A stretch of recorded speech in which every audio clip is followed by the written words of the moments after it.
First tonight, they've been calling for it for years and now they've got it. Luton Airport has been told it will have an express train service. Now a new company has taken over the route. The announcement means within 2 years, passengers will reach the terminal from London St Pancras in less than half an hour. It's, of course, a huge boost for the site, which is hoping to grow its passenger numbers to more than 18 million a year. But the new train service will also bring benefits for much more of this region. Well, we can join Helen Mulroy now, who's there for us tonight. Helen.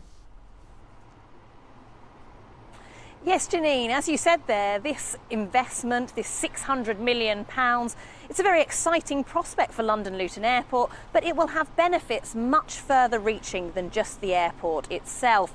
Abellio say that the electric trains they're going to bring to this line will make East Midlands Railway one of the most environmentally friendly in the country. And it also talks about substantial investment into some of the stations in our region. They're talking about 20 million for Luton, Bedford, Corby, Kettering.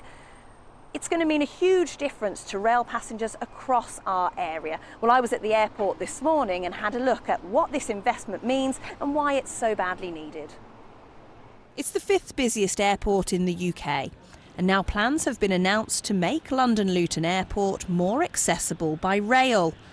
The train provider Abellio has announced it will invest £600 million in the East Midlands Railway link to Luton Airport Parkway.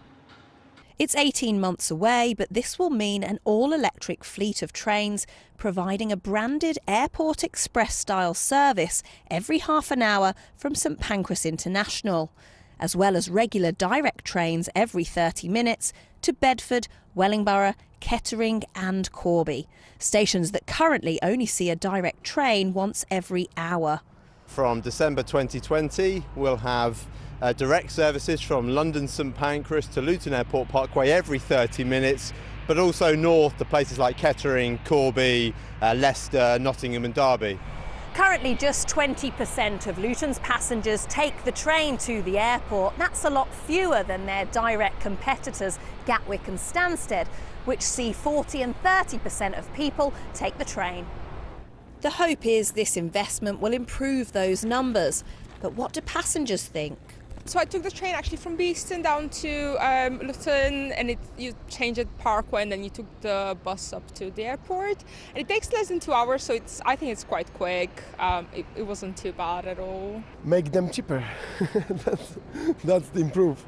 They make cheaper, yeah. But the service you think is quite good? Service is good, yeah. It's quite fast and I like it. It's comfortable. You got toilets in the train. I like it. If you look at the bigger picture and infrastructure, the more people that are on trains, the less crowded the roads will be, and the more those of us that have to use road transport are going to have an easier journey. So all in all, I think it's better for everyone that's out there. These new services are scheduled to start at the end of next year, and a transit link that will transport passengers directly from the station to the terminal is also not due to open until 2021. So there's still some time to wait and see if London Luton Airport can boost the numbers arriving here by train.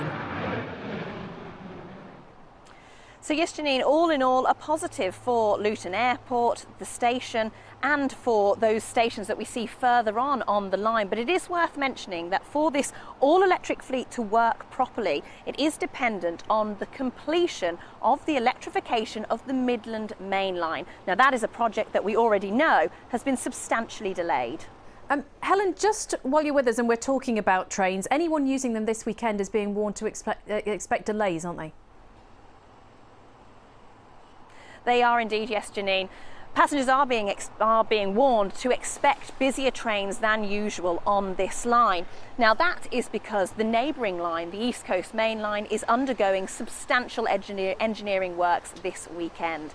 Now these are for Network Rail to renew the tracks and the overhead lines, and it will see King's Cross Station be completely closed on Saturday and Sunday. Now that means that there'll be no trains running from King's Cross all the way up to Peterborough. So for those wanting to travel this weekend, it's of course something they need to consider, and we'll naturally be bringing you more on this on Friday. Thanks, Helen.